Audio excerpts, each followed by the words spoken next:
All right. Ready for a deep dive? This one might surprise you. It's not, breaking news or a complex research paper or anything like that. Today we're looking at something a little more on the whimsical side. Oh, We're diving into 50 children's stories. okay. You might be thinking children's stories, what could we possibly learn from those? But trust me, there's way more to these stories than meets the eye. Yeah, you know what's so fascinating? We often dismiss children's stories like they're just simple entertainment. Right. But really, they give us profound insights into like our values, our beliefs, how we deal with big questions in life. It's like they hold up a mirror to our own experiences, just, disguised as these playful little narratives. Exactly. And that's exactly what we're going to be doing today. Our mission, you could say, is to uncover the hidden depths of these seemingly simple tales. And we're going to see how they deal with things like fear, honesty, even understanding God's character in ways that can resonate with us, even as adults. It's amazing how these stories can spark such deep reflections, no matter how old we are. Absolutely. So let's get started with a theme that we all deal with: facing fear and finding courage. We've got three stories that approach this in some really creative ways. Okay. First up is Super Daddy. This story takes the idea of a father's spiritual battle, and they reimagine it as a superhero fight, complete with super strength, a glowing shield of faith, and a showdown with Satan himself. Hmm. It's not just a fun concept, though, is it? Right. By using those superhero tropes, the story makes abstract spiritual concepts more tangible, Yeah. more real for kids. The father's super strength that symbolizes the power of faith, his shield that represents prayer. It's a really good way to introduce those complex ideas in a way that feels exciting, engaging for a young audience. Yeah, it's like they turned a theology lesson into an action movie. But what I found really interesting about this one was how the story acknowledges the fear that comes with these concepts. The boys in the story, they're scared of demons, they're scared of spiritual warfare. Right. But ultimately, that fear is overcome by their faith in their super daddy and his connection to God. Right. That's a really important point. It's not about denying the fear, but it's showing how faith can be a source of courage and strength when you're facing the unknown. Yeah.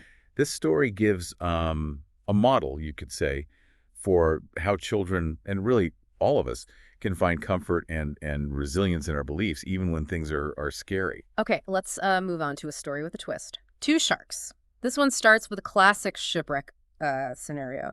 Young boy stranded in the ocean, face to face with his biggest fear, a great white shark. Of course. But here's the twist. The shark, Feratu, turns out to be a devout Christian, and he actually saves the boy's life and guides rescuers to him. I mean, talk about subverting expectations. Yeah, yeah. What's really powerful here is how the story uses animal characters to tackle prejudice. By making the scary shark the compassionate hero, it forces us to look at our own assumptions about, who's good and who's bad. Right. And Feratu even quotes scripture to explain why he saved the boy. He says, God has told all of creation clearly in his commandments, thou shalt not kill.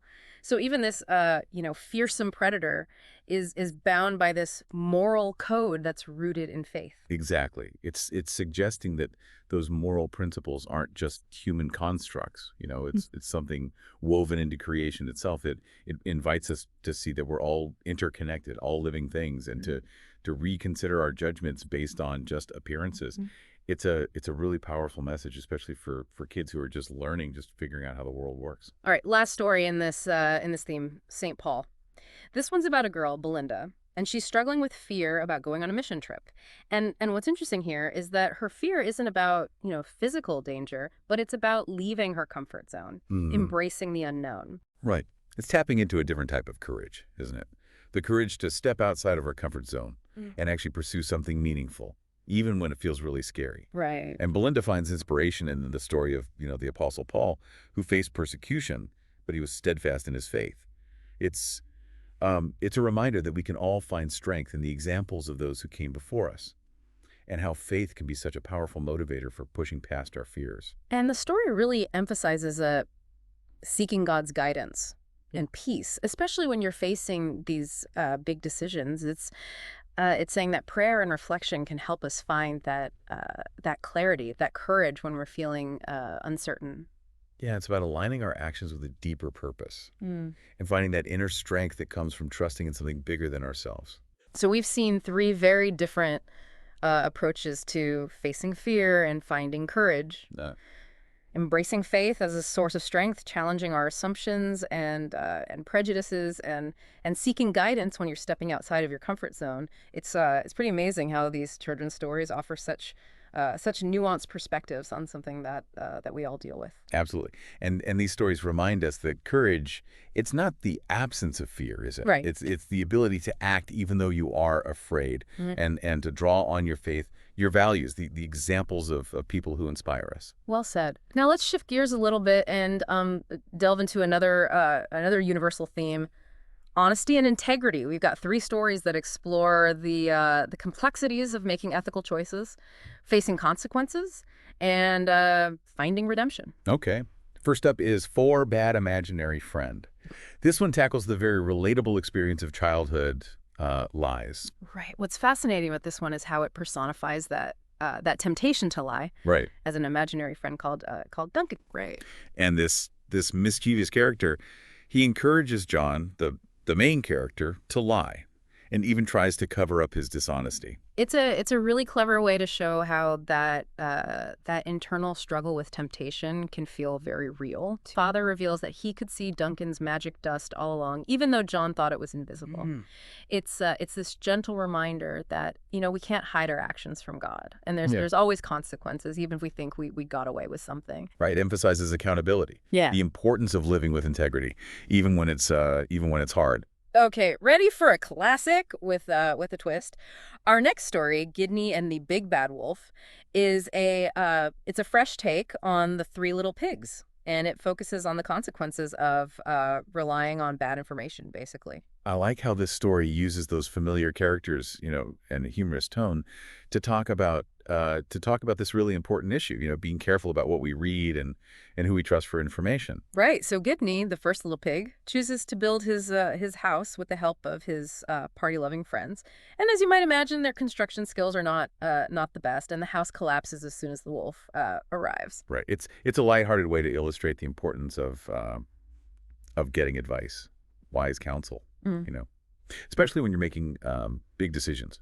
Because if you build your life on a flimsy foundation, whether it's literal or metaphorical, you're gonna have problems.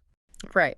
And the second little pig, Cloyd, he doesn't fare much better. He seeks help from a group who attends church, but they don't believe in Jesus, and they dabble in the occult. So their attempts to build a house using spells and rituals are equally disastrous. Right, right. And that raises an interesting question, doesn't it? About Yeah. what makes a source trustworthy. Yeah. It's not just about outward appearances or affiliations. It's about whether or not they match up with your values, your Mhm. beliefs. Right. Right. And finally, the third pig, representing a solid Christian foundation, builds his house with the help of his church community, and it withstands the wolf's attacks. So the message is clear. If you build your life on a foundation of faith and seek support from a like-minded community, that can give you stability Yeah. and resilience. It's a good reminder, too, that we are constantly bombarded with information and advice, aren't we? Mhm. In today's world, these stories encourage us to be discerning, to think critically about who we're getting our information from, and to seek guidance that's actually aligned with our values. And now for our final story in this theme, The Angel Child, which explores the power of forgiveness and reconciliation. It follows a young girl who accidentally breaks a valuable statue. It belongs to her mother, and it leads to all these feelings of, guilt, fear, and she even runs away from home for a little bit. This story really captures the emotional turmoil, doesn't it? That Yeah. can come with making a mistake, Yeah. especially when you're afraid of what's going to happen. Mhm. It's something we can all relate to, no matter our age. Right. And the story emphasizes that asking for forgiveness can be so powerful Yeah. for healing broken relationships. Yeah. So the girl, she returns home and confesses to her mother, and her mother responds with love and compassion. It's a reminder that even when we mess up, we are still loved. We're still worthy of forgiveness. And it's not just about forgiving others, it's about forgiving ourselves, too. Right. I love the last line of this story. It says, "It looks to me like the real little angel isn't broken anymore and will never get broken again." It's such a beautiful way to show the healing power of forgiveness, both in our relationships with others and within ourselves. These stories really do remind us that uh, honesty, integrity, and forgiveness aren't just abstract concepts. Right. They're essential for building healthy relationships and living a good life. So we've seen how these children's stories can tackle these, pretty complex themes, confronting our fears, making ethical choices, and finding redemption through forgiveness. It's amazing how much depth and wisdom can be found in these simple stories, isn't it? Absolutely. Now let's shift gears a bit and explore some stories that grapple with something even more profound: understanding God's character and will. We've got a few delightful tales that approach this in ways that are both insightful and entertaining. I'm intrigued by this. This theme touches on some of the biggest questions that humans have been thinking about for centuries. Right. I'm excited to see how these children's stories handle this. All right, first up is My Cat Thinks She is President. As you might imagine, this is about a very ambitious feline named Fluffy, and she believes she's meant for political greatness. Okay, a power-hungry cat. Hmm. I'm already laughing, but I'm guessing there's more to it than that. Yeah, there is. It's not so much about a Fluffy's political ambitions as it is about contrasting her self-proclaimed destiny with the reality of God's plan. Okay. You see, Fluffy's absolutely certain that she's meant to be president, but the humor comes from how absurd this is. Yeah. Because she's, well, a cat. Yeah, yeah. It's a good way of reminding us, isn't it, Yeah. that our own limited perspective can sometimes clash with God's much grander vision. Right. And the story emphasizes this by showing how arrogant Fluffy is and then contrasting that with the humility of the other animals who are content to just fulfill their own unique roles, even if they don't involve political office. There's even a squirrel who believes he's the Pope, which always makes me laugh. That's great. It shows how our human tendency towards self-importance, how it can blind us to the beauty of God's plan. True fulfillment doesn't come from chasing after titles or positions, but from embracing the purpose that we're given, even if it seems, simple or ordinary.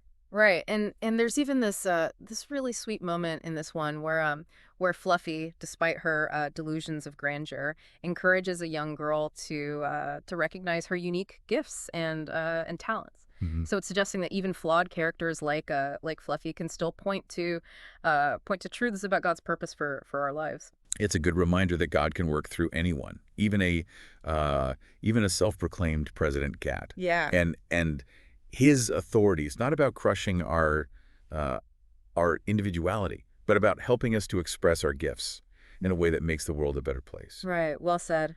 Now, for a story that takes a totally different approach, If I Were God, this one centers on a group of children having this really imaginative discussion about what they would do if they had God's power. I love that. It's so interesting to hear how children see God's authority Yeah. and what they would do with it. Right. It often reveals such a pure heart and it's such a unique perspective, something that we adults often lose sight of. Absolutely. And the children's ideas are all over the place. Some of them are pretty whimsical, and others are surprisingly insightful. So is it all about just, getting whatever they want? No, not at all. One child, for example, suggests that God would create a world where everyone's happy. No one experiences pain or suffering. Hmm.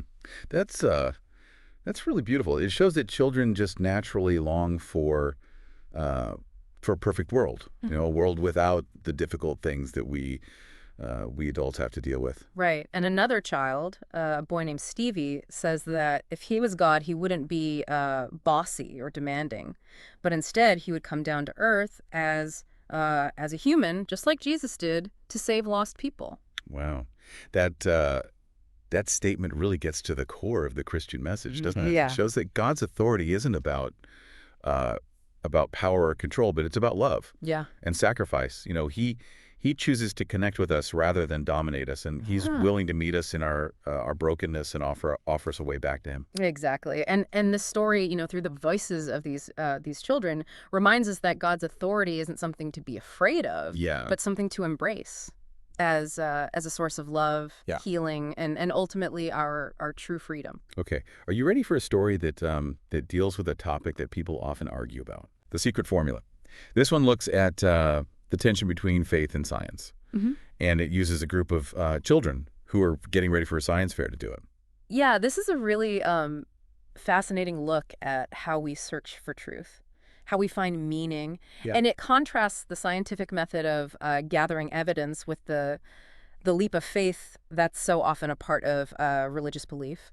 So the story focuses on a group of scientists who are desperately trying to find proof of heaven, but they're just not getting anywhere. So they're trying to solve this ultimate mystery using purely scientific methods, just relying on what they can see and measure. It reminds me of how we often try to understand God using only our limited human understanding, Right. and force him into a box that we can comprehend. Instead of accepting that there's some things that we just can't understand scientifically. Right. And what's so interesting is that in their obsession with finding proof, they completely overlook the most obvious source of information about heaven. The Bible, their preconceived notions and their reliance on empirical evidence blinds them to the spiritual truths that are right there in front of them. And then the child enters the picture. Yes, Right. of course. There's always a child in these stories who cuts through all the complicated stuff and just points to the simple truth. You know it. In this one, it's a little girl named Lucy, and she shares her own very simple faith, Yeah. and reminds the scientists of what Jesus says in the Bible, and it's her childlike trust and willingness to believe even without needing concrete proof that helps the scientists to understand on a deeper level. It's a good example of how faith and reason don't have to be in conflict. Sometimes it's in letting go of our need to control and understand everything that we can really open ourselves up to a higher truth. A truth that can't be grasped by just the intellect. Right, exactly. And that leads us to our next story, The Lost Prince. This one's a really powerful allegory about recognizing who we truly are Okay. and the inheritance we have as children of God. So it takes place in a kingdom where the prince has run away and because of this magical spell has completely forgotten who he really is. Oh, that's an interesting metaphor. It's like how we can lose sight of our spiritual identity. We get so caught up in our struggles and the distractions of everyday life that we forget how much we're worth and the inheritance that we have in Christ. Exactly. So the story follows a young boy named Godfrey, and he befriends this lost prince and tries to convince him that he's really royalty. He shows him his birthmark, takes him to the castle, but the prince just refuses to believe it because he can't remember, and he's so focused on his current circumstances. It's kind of sad, isn't it? Even when he's shown clear evidence, he still clings to that false identity. It makes you think about how we can resist embracing who we really are, the people that God created us to be. And the story has a pretty unsettling ending. Yeah. The prince, even after seeing all the evidence, chooses to stay a beggar. He chooses to stay with that limited life instead of embracing his royal inheritance. Well, that's a powerful reminder that we have a choice, don't we? Yeah. When it comes to how we respond to God's call, to the truth of who we are in him. We can either stay stuck in the limitations that we've created for ourselves, or we can step into the fullness of who we're meant to be, his beloved children. It's a tough ending, but I think it shows that faith isn't always about happily ever after. Yeah. It's about struggling with doubt, making tough choices, and ultimately deciding what we're going to believe about ourselves and about God. Before we go on, can we go back to that theme of recognizing authority for a second? Sure. It seems like these stories are kind of redefining what authority really means. Especially in spiritual context. I think you're right. It's not about just blindly obeying or some kind of power dynamic. Yeah. But about recognizing that there's this loving guidance that can lead us to become our best selves and ultimately to God. Right. It's like you're encouraging us to change how we think about authority from something that controls us to something that sets us free, that helps us to live more fully and authentically. Well said. Okay, ready for a story that combines humor and imagination with some really deep thoughts about the meaning of Easter? The Easter Bunny gives a fresh perspective on the resurrection story, and it's told from the point of view of two curious little girls. Okay. What makes this one so unique? Well, just imagine this: twin sisters, Amy and Amber. They wake up early on Easter Sunday, and instead of finding baskets filled with candy, they find a cave, and inside the cave they meet Jesus. Wow.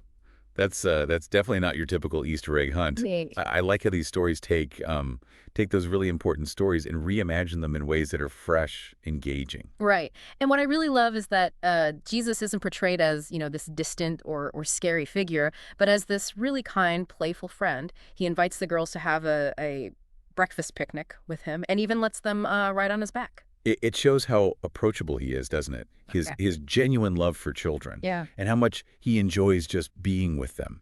It's a reminder that faith isn't about following all these rules or complicated ideas, but about experiencing God's love in a personal way. And the story ends with Jesus giving the girls this very important mission.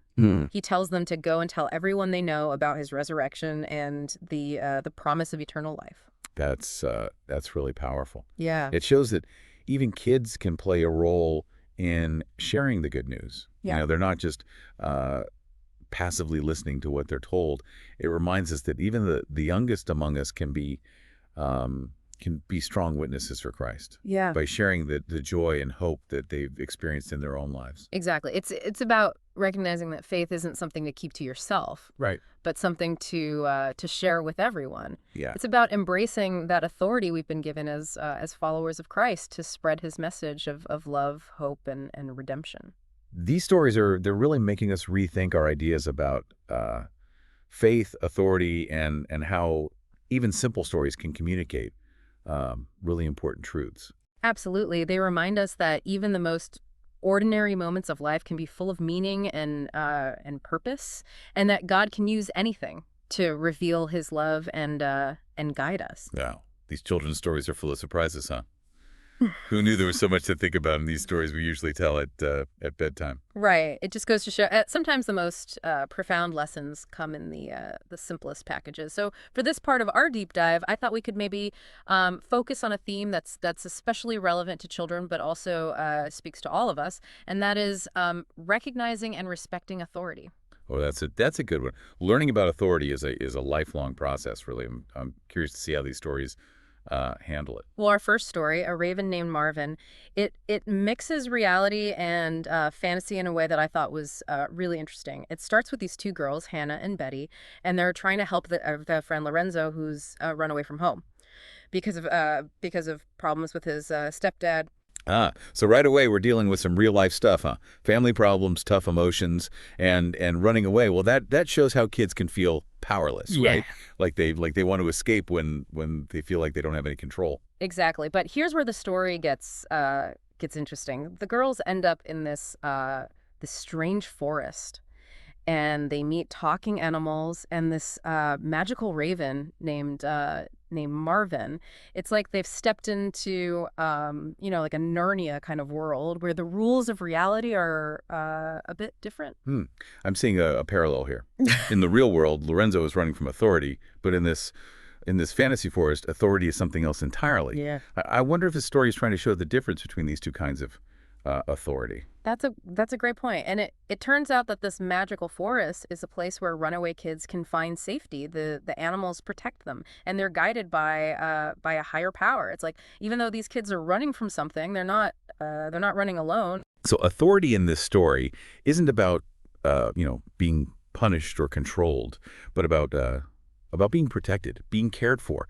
It's almost like the forest itself is a kind of benevolent authority, guiding these kids to safety. And the story ends with the girls being found by their youth pastor and a police officer, and they reveal that they're actually part of this network of protection within the forest. So it's like the story saying that even the authorities in our regular lives, parents, teachers, police officers, they can be part of this divine system of care, even when kids don't realize it. That's a really strong message, especially for kids who have trouble trusting adults or feel like grown-ups are always against them. It's suggesting that God's authority isn't just limited to a church building. It can work through the people and systems that are meant to keep us safe. Okay, are you ready for something a little more lighthearted? Our next story, Willie the Billy Goat, takes us to a petting zoo. And this really eager billy goat is just desperate to make friends, but the problem is Willie's methods are, well, a little off. He runs around in circles with the chickens, fetches sticks with the puppies, even tries to eat a little girl's dolly. Oh, poor Willie. He's trying so hard, isn't he? But going about it all wrong. I see the funny side of this, Hmm. but I also see a deeper lesson there about finding where you belong, being comfortable with who you are. Yeah, it's like Willie hasn't quite figured out how to be a billy goat yet. He kept trying to be like everyone else instead of just being himself. And that's where authority comes in, right? Yeah. Willie needs someone to guide him, not just so he can behave himself at the petting zoo, but so he can understand his own strengths and how to use them in a way that's true to himself and helps others. Exactly, and that guidance comes from Mr. Henderson. He's the kind and patient owner of the petting zoo. He teaches Willie about listening to God, finding peace within himself, and being a billy goat in a way that brings joy to others. It's a nice example of how God's authority can guide us, not just to follow the rules, but to figure out who we are and live our lives in a way that's good for ourselves and for everyone around us. Okay, remember Fluffy, the cat who wanted to be president? Well, she's back in our next story. Oh, My cat thinks she is president, and her ambitions haven't gotten any smaller. This time, she's convinced that she's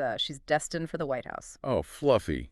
I can just imagine her running for office, promising endless catnip and belly rubs. Mhm. But I'm guessing this story is about more than that, right? Yeah, you're right. It's not really about Fluffy's political dreams. It's more about comparing her self-proclaimed destiny with what God actually has planned. You see, Fluffy is totally sure that she's meant to be president, but the funny part is how ridiculous that is because she's a cat. Right. It's a funny way of reminding us that our way of seeing things isn't always the same as God's way. Exactly. And the story makes this really clear by showing um, how arrogant Fluffy is and comparing that to the humility of the other animals who are happy with what they do, no matter how simple it seems. There's even a squirrel who thinks he's the Pope, which always cracks me up. That's great. It shows how our need to feel important can stop us from seeing how beautiful God's plan is. Yeah. Mhm. Real happiness doesn't come from having fancy titles or positions. It comes from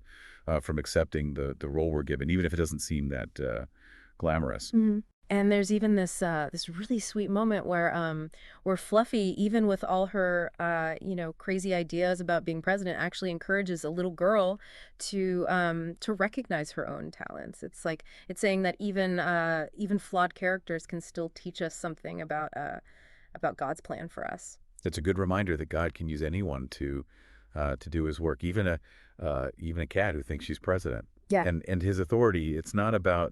Um, It's not about getting rid of our uniqueness. It's about helping us to use our gifts in a way that helps others. Yeah, well said. Now, for a story that takes a completely different approach. Okay. If I were God, this one is about a group of kids having this big imaginative discussion about what they would do if they had God's power. I love those kinds of conversations. It's really fascinating to hear how kids understand God's authority Mm. and what they would do with it. It often shows such a pure heart, Yeah. and a perspective that's so unique. It's something that we adults often lose. Absolutely. And the ideas that the kids have are all over the place. Some of them are pretty out there, and some are surprisingly insightful. So it's not all about getting everything they want. No, not at all. For example, one of the kids wishes for a world where everyone's happy and no one has to go through pain or suffering. That's that's really beautiful. It shows that kids just naturally want a perfect world. Mm. A world without the hard stuff that we adults have to deal with. Right. And another kid, a boy named Stevie, says that if he was God, he wouldn't be bossy or demanding, but he would come to Earth as a human, just like Jesus did, to save people. Wow, that statement really gets to the core of what Christianity is all about, doesn't it? Yeah. Shows us that God's authority isn't about controlling others or being in charge, but about love, sacrifice, Yeah. and being willing to meet people right where they are. Exactly. And the story, through the voices of these kids reminds us that we don't have to be afraid of God's authority. Yeah. We should embrace it because it's a source of love, healing, and in the end, true freedom. Okay, are you ready for a story that deals with something people often disagree about? Okay. The secret formula. This one looks at the sometimes tricky relationship between faith and science, and it does it through a group of kids who are getting ready for a science fair. This one is a really fascinating look at how we search for truth, how we find meaning, and it contrasts the way science tries to explain the world through observation and experiments with the way faith is about believing in something beyond what we can what we can see and measure.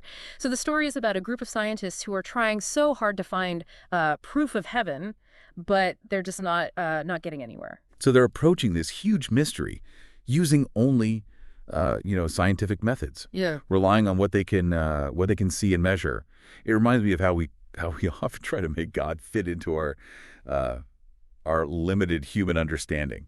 Right. Try to put him in a box that we can understand, instead of just accepting that there are some things we just can't explain through science. Exactly. And what's really interesting is that in their obsession with finding proof, they totally miss the most obvious source of information about heaven, which is the Bible. Their own ideas and their reliance on empirical evidence, it blinds them to the spiritual truths that are right there in front of them. And then, of course, a child comes in, right? Of course. There's always a child in these stories who can see through all the complicated stuff and just point to the simple truth. You know it. This time it's a little girl named Lucy, and she shares her own simple faith and reminds the scientists of what Jesus says in the Bible, and it's her childlike trust and willingness to believe even without needing solid proof that actually helps the scientists to understand things on a deeper level. It's a great example of how faith and reason don't always have to be at odds. Sometimes it's in letting go of that need to control and understand everything that we can really open ourselves up to a higher truth, a truth that goes beyond what our minds can understand. Right, exactly. And that brings us to our next story, The Lost Prince. This is a really powerful allegory about understanding who we really are Okay. and the inheritance we have as God's children. So it takes place in this kingdom where the prince has run away and because of a magic spell has completely forgotten who he really is.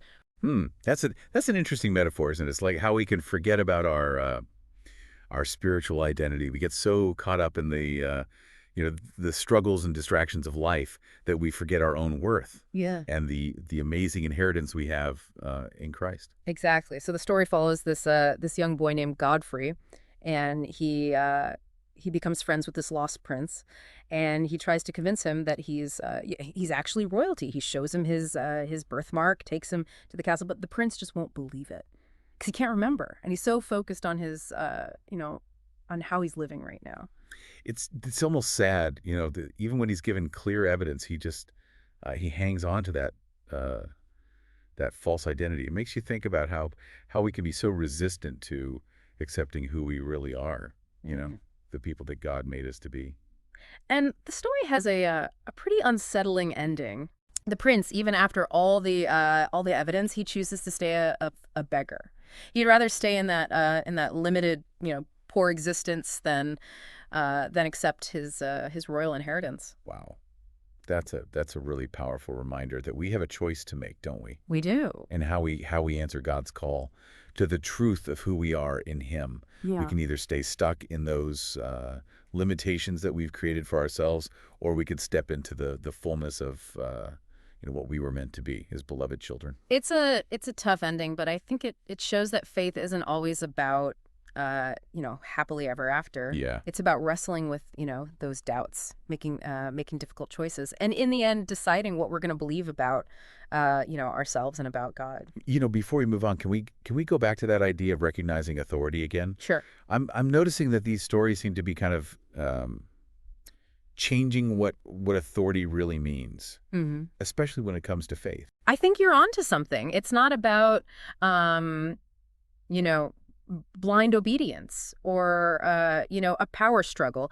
It's about recognizing a loving guidance that helps us become our best selves and ultimately leads us to God. Right, exactly. It's like these stories are encouraging us to change how we think about authority, from something that controls us to something that sets us free, that helps us to live more fully, more authentically. Well said.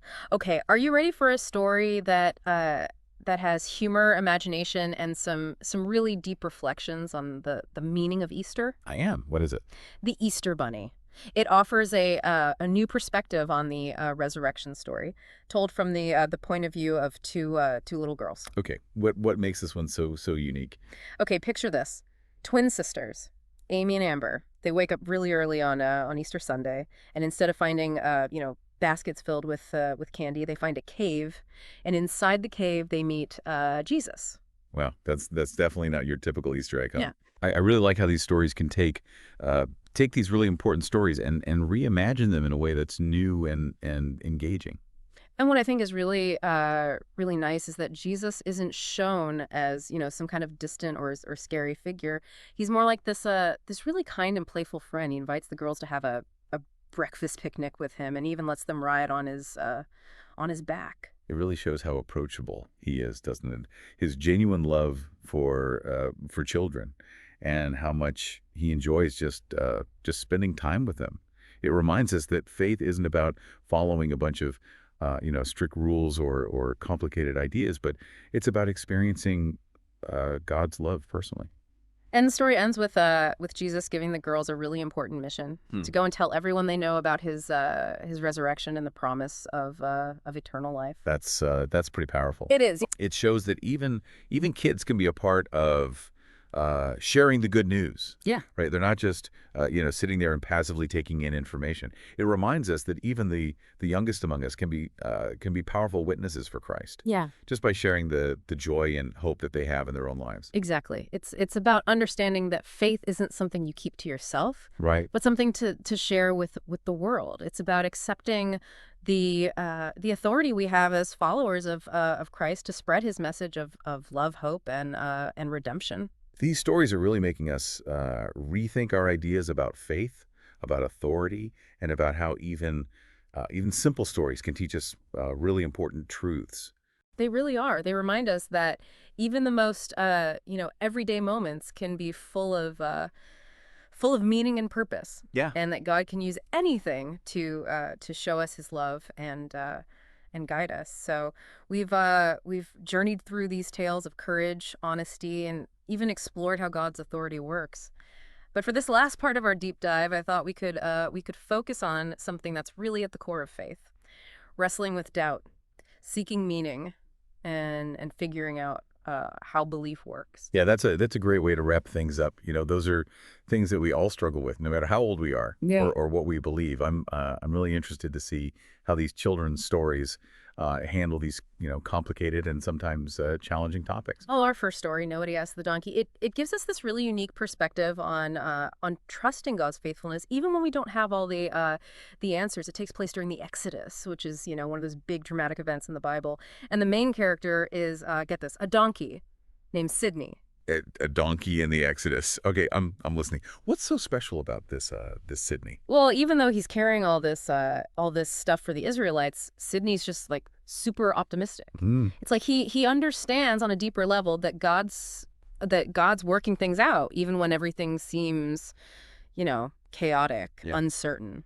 That's a really powerful message, Yeah. especially for kids who, they really need to feel safe and secure and like things are predictable. Right. This Sydney, he's like a model of unshakable faith, Mm. which can be really comforting, even for adults who struggle with doubt. But the story doesn't pretend that doubt doesn't exist. Right. Sydney's traveling buddy is this pretty pessimistic sheep named Muriel. Okay. And she's the one who voices all those fears and uncertainties that Sydney seems to just brush off. She questions God's plan. She worries about the dangers they might face, and she's constantly complaining about how hard the journey is. So we've got this interesting contrast here, don't we? Yeah. Blind faith versus, questioning doubt. It's almost like the story is saying that that both of those perspectives are okay. Yeah. They're both part of how humans experience faith. Exactly. And even though Sidney never wavers in his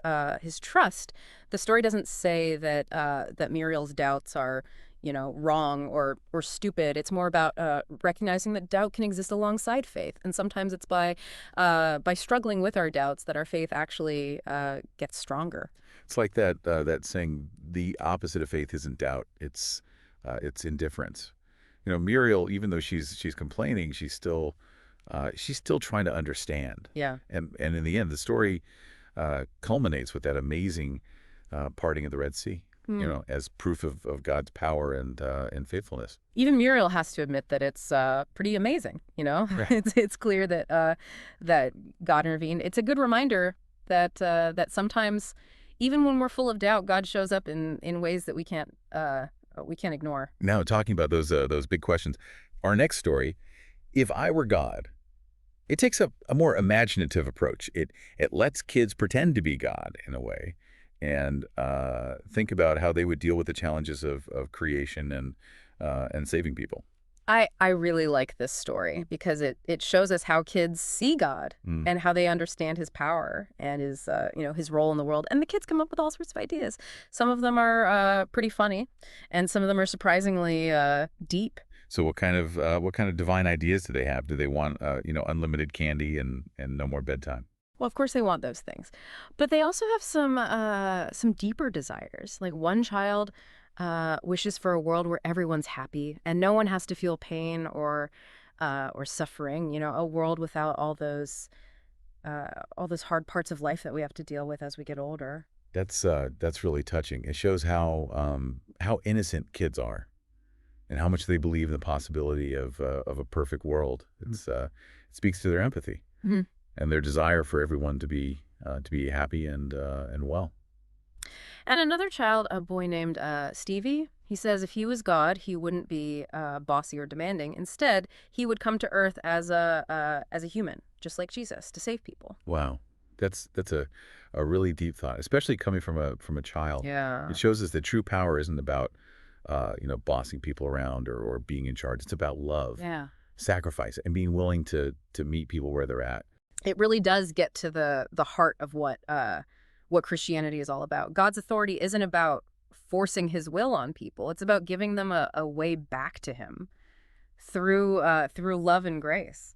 It's a good reminder that faith isn't about blindly obeying or being afraid of punishment, Uh-huh. but about experiencing the love of a God who wants the best for us. Okay, ready for a story that tackles a topic that's pretty controversial. The science fair explores the relationship between faith and science, which can be a little tense sometimes, and it tells it through a group of kids who are preparing for a science fair. I can already see where this is going. Science is about explaining the world through observation and experiments, while faith is about believing in something that's beyond what we can see and measure. Right. So how does the story deal with that tension? Well, there's this boy named Timmy who's determined to prove that God exists using a science experiment. He's sure that if he can just gather enough evidence, he can convince even the biggest skeptics.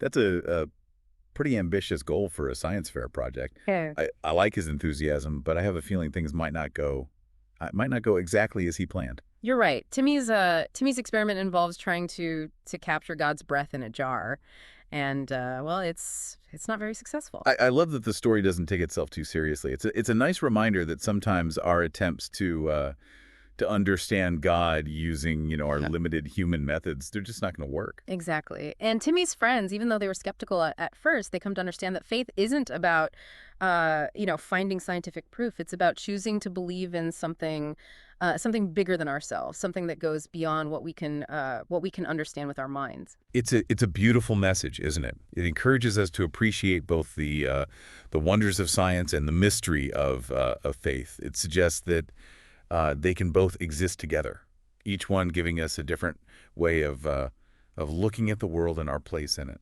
Okay, now for a story that takes us on this crazy journey through time and space, A Trip on a Comet.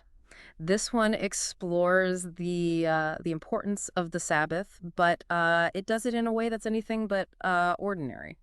I'm getting a fantasy vibe from this one. Tell me more. Well, the main character is this boy named Tommy, and like a lot of kids, and maybe some adults too, he just doesn't get why Sunday worship is such a big deal. He doesn't see the point of going to church every week. I think a lot of us have been there, haven't we? We go through those religious rituals without really connecting with what they mean. Right. And Tommy's pretty vocal about his doubts, and it catches the attention of a pretty unexpected character, Gabriel, the archangel. Okay, now things are getting interesting.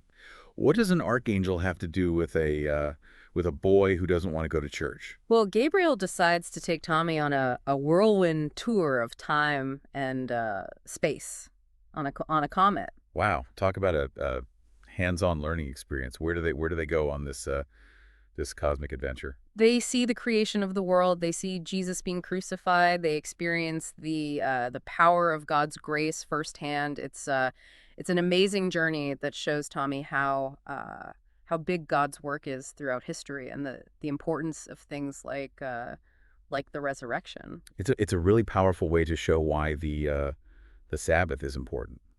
Yeah. It's not just about resting; it's about remembering, reflecting, connecting with something bigger than ourselves, taking time to appreciate, the big story of what God's doing in the world.